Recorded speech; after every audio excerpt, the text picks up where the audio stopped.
I got new glasses and I feel like I'm now your official professor of K-pop or something. These are very like professorial glasses. I guess today I am your professor. Hi, welcome to class, everyone. Today we're going to be learning about Sasaengs, stans, and the current state of K-pop, including Seunghan and other idols that have been affected by such fans. This is not the video that I wanted to make today, but this is the video that I felt like I needed to make today.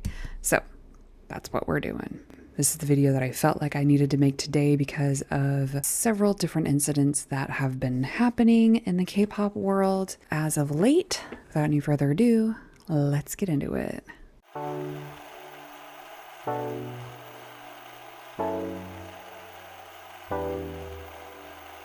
We're going to start all the way back in the year 2000. So, imagine futuristic buildings, flying cars, robots in everybody's home.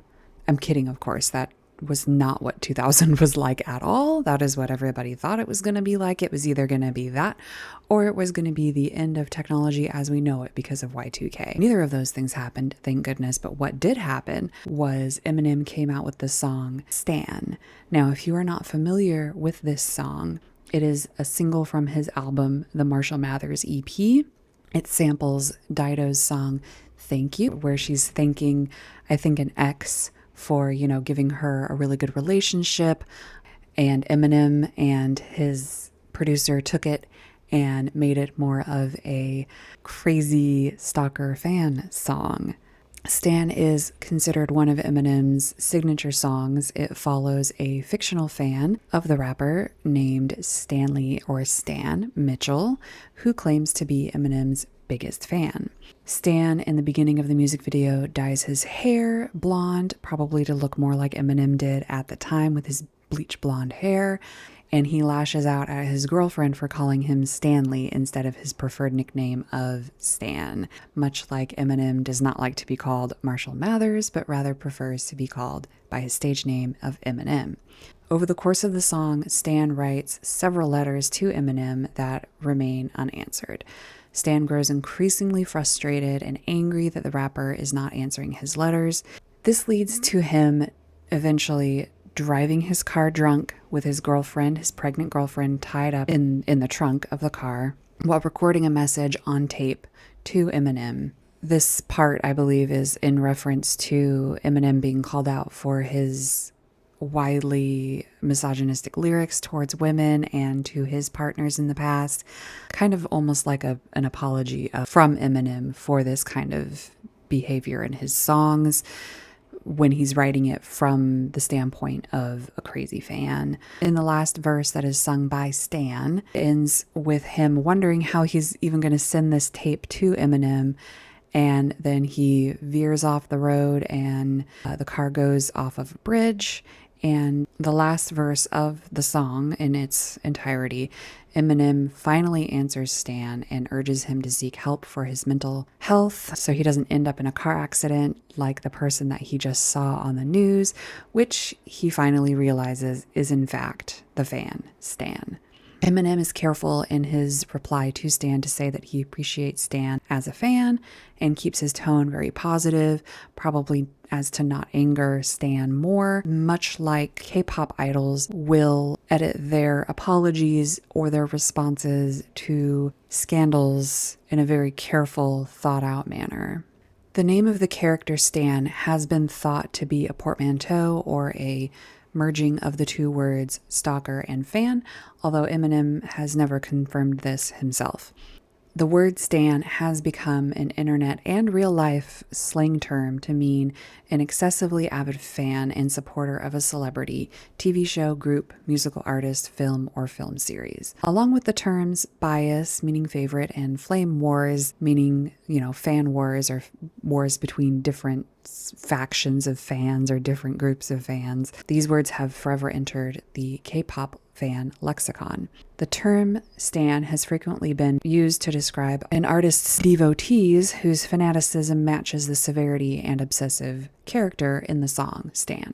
The Korean word equivalent is Sasaeng, A sasaeng, however, usually refers to more of the stalker side of a stan rather than the fan side. The word sasaeng is usually used to describe an obsessive fan who acts in ways that invade the privacy of a Korean idol, drama, actor, or other public figure in the entertainment industry. The literal translation of sasaeng means private life, in reference to sasaengs not respecting idols' own private lives. Sasaeng fans can, of course, be of any age or gender, but are often stereotyped to be young women and girls between the ages of 13 and 22, which is widely regarded to be the largest demographic of K-pop fans. These sasaeng fans often feel like they have been driven to commit what in some cases may amount to borderline criminal acts in order to gain attention from celebrities. Example of such acts include seeking out celebrities at their dorms or homes, spreading rumors, stealing their personal belongings or information, harassing family members, and sending idols inappropriate gifts such as lingerie. Much like Stan's increasingly aggressive and erratic behavior in the song, Sasaengs are seen as the more dangerous variety of K-pop fans. Because of their large online presence as well, many people mistake all K-pop fans for Sasaengs when they are actually a small vocal minority. While the term Sasaeng was formed much later, actions of Sasaengs were noted as far back as 2012 during what is commonly known as the Hallyu Wave, when K-pop began to gain steam in the Western market. This term, the Hallyu Wave, is in reference to the Chinese term Hallyu, which just literally means Korean wave. So much like saying ATM machine, when you say Hallyu Wave, you're saying Hallyu Wave wave, but I digress. This term was documented as first being used in a meeting between then President Barack Obama and the Korean leadership at the time, when the media push of K-pop was seen as the country's top priority. This happened in March of 2012, and the Wonder Girls toured with the Jonas Brothers. Girls' Generation appeared on Letterman, and SM Town also hosted their 2012 concert in LA, which featured groups such as Girls' Generation, EXO, TVXQ, Super Junior, and SHINee. Many groups now have their stans, which is now mostly regarded as a much more casual term than it once was. It's more seen as someone who just is a devoted fan of a group rather than a more stalker type sasaeng. These stans can often be wholly devoted to a whole group or a singular idol. In that case, they are known as solo stans or fans who bias a single member. The Sasaeng types often lash out but with verbal abuse and even death threats online if someone dares to get between them and their bias. K-pop is like a drug. An executive at a top Korean label who wished to remain anonymous told reporter Sam Lansky in his 2012 article for Grantland titled Hallyu Tsunami, the Unstoppable and Terrifying Rise of K-pop Fandom. The fans, they're hooked. It's like a cult or a drug that they want more of. Sam Lansky also documented their time at the 2012 SM Town concert and the online hate that they eventually got for shipping themselves with a member of TVXQ in a very tongue-in-cheek manner. They were not serious about being in a relationship with this member at all, but the hate and death threats they received from that gave us the blueprint of Sasaengs as they exist today online. The K-pop market often capitalizes on this addiction and these parasocial relationships with stans, fans, and sasaengs. They purposefully create these relationships between idols and fans. Since the rise of social media and YouTube, K-pop fans have been able to follow their favorite groups and idols more closely, often getting so much behind-the-scenes content that if a group doesn't upload for a few weeks, fans begin to wonder if they are on a hiatus. You can see my video on Vicha and Cat's Eye for more about that. This creates an almost endless loop of idols creating constant content for their fans, getting burnt out and sick, Worried fans then boycotting the companies for overworking their artists, and then Sasaengs boycotting the companies for not releasing enough content. But if any of this content that the idols release goes against the Sasaeng's unknowable moral code, then all hell will break loose. For example, K-pop idols are not meant to be in relationships with other people because this destroys the fantasy that their lives, romantically, spiritually, and physically, are devoted exclusively to the fans who stream, purchase, and scan their every moment online. But of course, this relationship is fabricated by the K-pop companies for the sole purpose of gaining more money for their company. They don't care if you think that you are in a relationship with an idol or not. They just want your money. And in fact, many companies have had or still do have bans on their idols being allowed to date for this reason. They encourage things such as fan service during fan meetings and fan calls so that the K-pop fans feel like they have more of a relationship with the idol. Recently, JYP Entertainment lifted their dating ban for the group twice.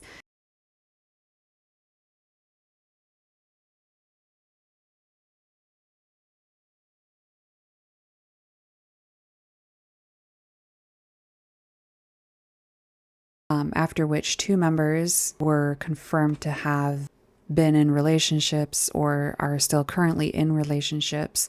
Chaeyoung and Jiho, for example, have both been confirmed to be dating a fellow musician and an Olympic sports star, respectively. Back in 2017, Blackpink's Rosé revealed that male and female trainees in their company weren't even allowed to look at each other or say hi, let alone be in the same space, to avoid dating or dating rumors. 담배, 클럽, 운전, 성형, 연애 금지 이렇게 해서 이걸 보고 사인하기 싫었다고. 거의 약간 수도원 아닙니까? 술, 담배, 클럽, 운전, 성형, 운전을 못하게 한다. 운전은 왜? This parasociality works heavily in the company's favors by creating an environment where the Sasaeng type fans will be more likely to spend more money because they are more invested in the idol's lives. However, if an idol then breaks this relationship, Sasaengs will and have banded together to boycott. We've recently seen this in Karina, a member of the girl group aespa, who was recently confirmed by her company to have been dating the actor Lee Jae-wook. Karina apologized after online backlash from Sasaengs. She apologized for having a boyfriend, even though she is 23 years old, has 14 million Instagram followers, and has probably earned more money and success than any of us could imagine to earn in our lifetimes. She apologized for being in a relationship with someone, even though she is a full-grown adult, and she is, by the social contracts that we have in our world today, she is allowed to be in a relationship with someone. But Sasaeng said, no, you can't do that. We're putting a stop to it. We're boycotting your group until you apologize. For Western artists, this seems like an anomaly.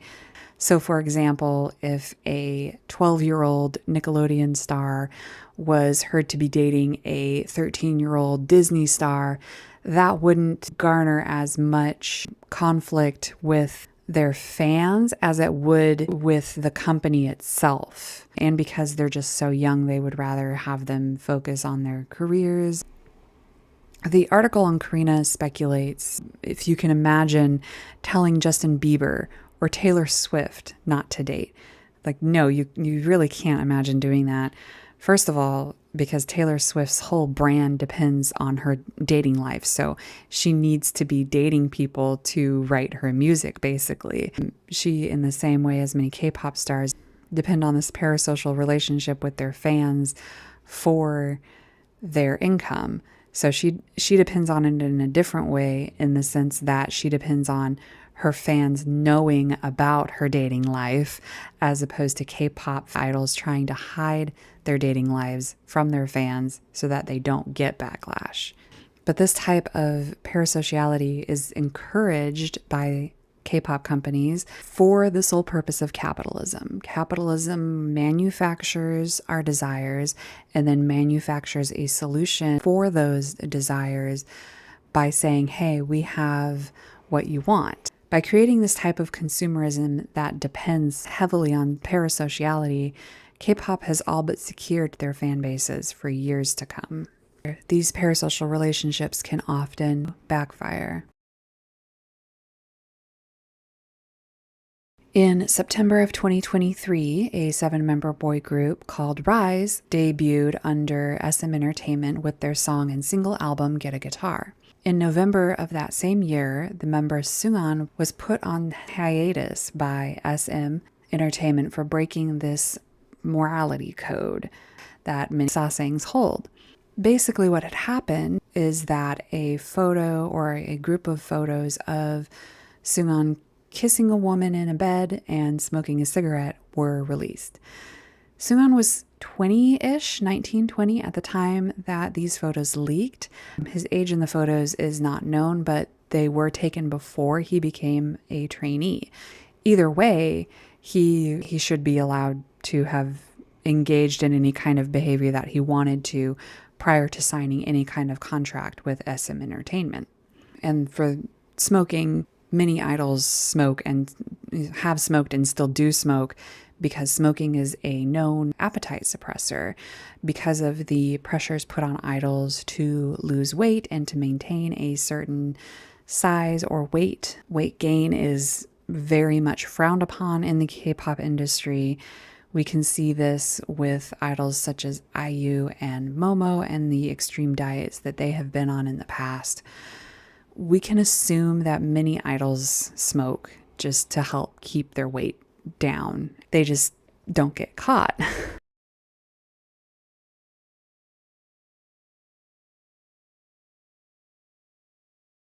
Often because idols are seen as role models, dangerous habits like smoking and drinking are either discouraged or just plain out not allowed while they are trainees or while they are idols. However, like I said, these incidences were before Seunghan even became a trainee. So how is that either a breach of his contract with SM Entertainment or a breach of this moral code with fans? And as a result, many fans, myself included, believe that he should not be punished for actions that he took before even signing a contract with his company. But K-pop agencies make sure to keep their recruits focused on nothing but their professional practice. While this can ensure a more steady focus on their career, like not having distractions like dating, it is more often than not an attempt to keep the Sasaeng type fans at bay than it is to keep the idols focused on their career. 1 year later, on October 11th, 2024, Seunghan was announced to be returning to riize that November, with the company retracting this statement only 2 days after it was put out. Despite many positive online responses to the announcement that Seunghan would be returning to riize, some fans, the Sasaengs, protested his return by sending funeral wreaths to SM Entertainment's headquarters, which is an act that is meant to show their opposition to the decision. This kind of funeral wreath sending has been done before with groups like BTS and New Jeans to protest certain things going on with their companies as well.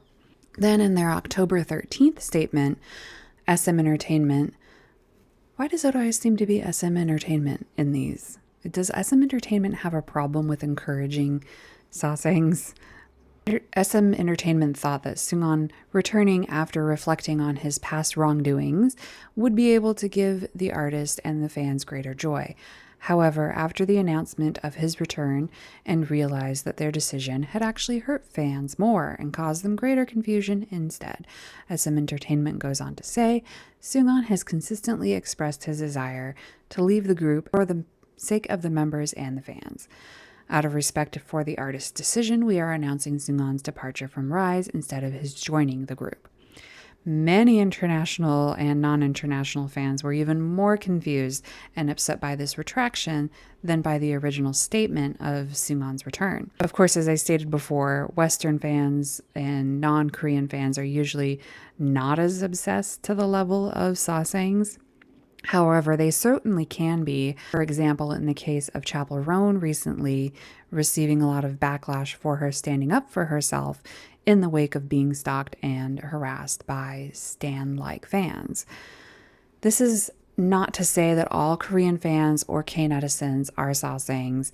They just have the ability to be Sasaengs more frequently as they already reside in South Korea and have easier access to the company headquarters for boycotting purposes and easier access to events such as in-person fan signs where they can develop a deeper parasocial relationship with their biases. A change.org petition has also been created called "We Want Seunghan Back, riize 7" with 5 exclamation points. Seunghan himself also posted a letter on Weverse, another social media platform that encourages parasociality and allows fans to directly communicate with artists and receive exclusive merch and access to exclusive fan meetings there.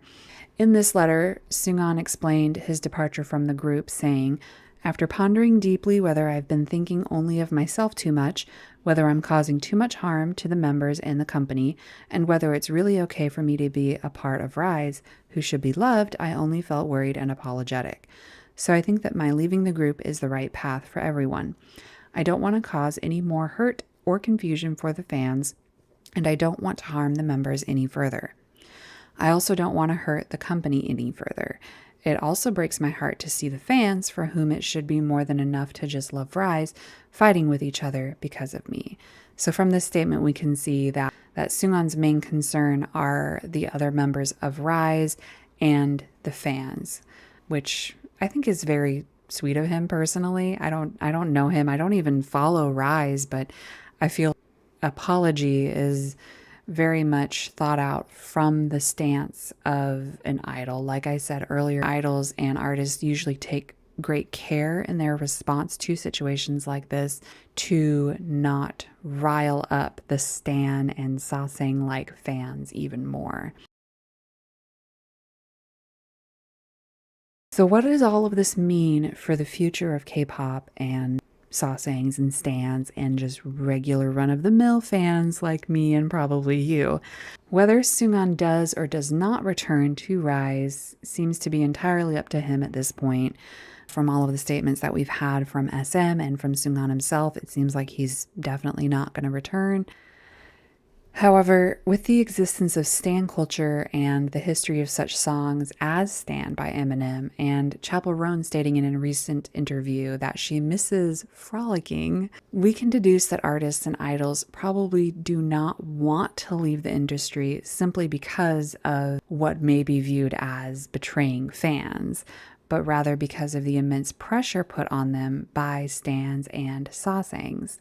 Is this pressure okay? Not necessarily. Perhaps in the cases of serious crimes, like those committed by former NCT employee Tail,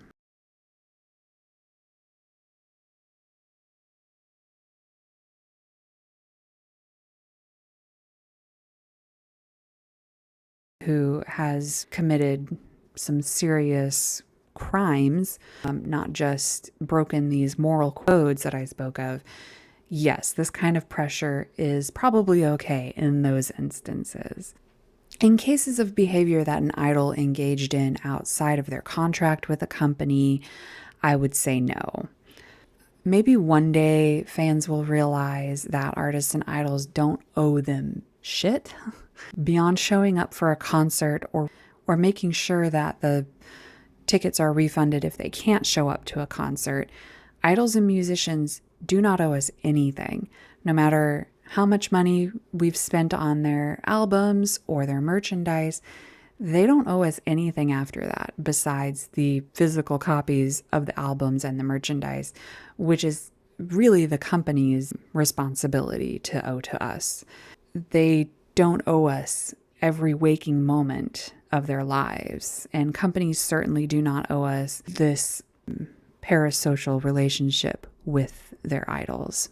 But this marketing strategy that feeds into sasaeng behavior has already been the cause of so much harm, artists leaving the industry for good, all the way up to and including suicides. How much more are we, as the fans that actually care for the humanity of artists, going to allow? That's my question to you. What is your limit for these sorts of situations? Is it when an idol gets kicked out of a group for engaging in behavior that most people deem morally reprehensible? I hope that you'll think about all of this in the comments, not only on this video, but your general comments on social media going forward about Seunghan and about other idols and their private lives. I hope that you will take more time to think before you post and before you reply, because you never know what idols will see on the internet and how it will affect them. I hope that the future of K-pop and the music industry as a whole will change for good, not only for the fans, but for the idols as well. So please let me know your thoughts down in the comments below. What do you think of Seunghan being kicked out once again from riize? What do you think of idols and this parasociality that companies invent to make us spend more money on them? Do you believe that idols really care about you as a fan, or is it all just an act? Please let me know. I'm curious. And if you liked this video, go ahead and leave a like on it. Or if you disliked it, you can dislike it as well. That all is engagement, and it all is good for my YouTube channel. So I welcome either one. If you are new around here and you would like to subscribe, please do so. I make K-pop commentary videos and reviews. For the most part, I have stopped doing reaction content. I'm going to make a video on that soon as to why I stopped doing reactions, but I hope that you will stick around and stay for any other commentary videos that I make in the future. I would love to have you here. That's not me being parasocial, by the way. That is just me saying that I would love to have people who think about these sorts of things as my audience to connect with on the internet in a very normal, we are two strangers conversing kind of way. Like, subscribe, leave a comment down below. You can join my memberships if you've been around and you want to do that. You get fun emojis to use and a badge next to your name, as well as stickers to use in live streams. And you can also click on some affiliate links that I have down in the description below to help support this channel if you would like to do that as well.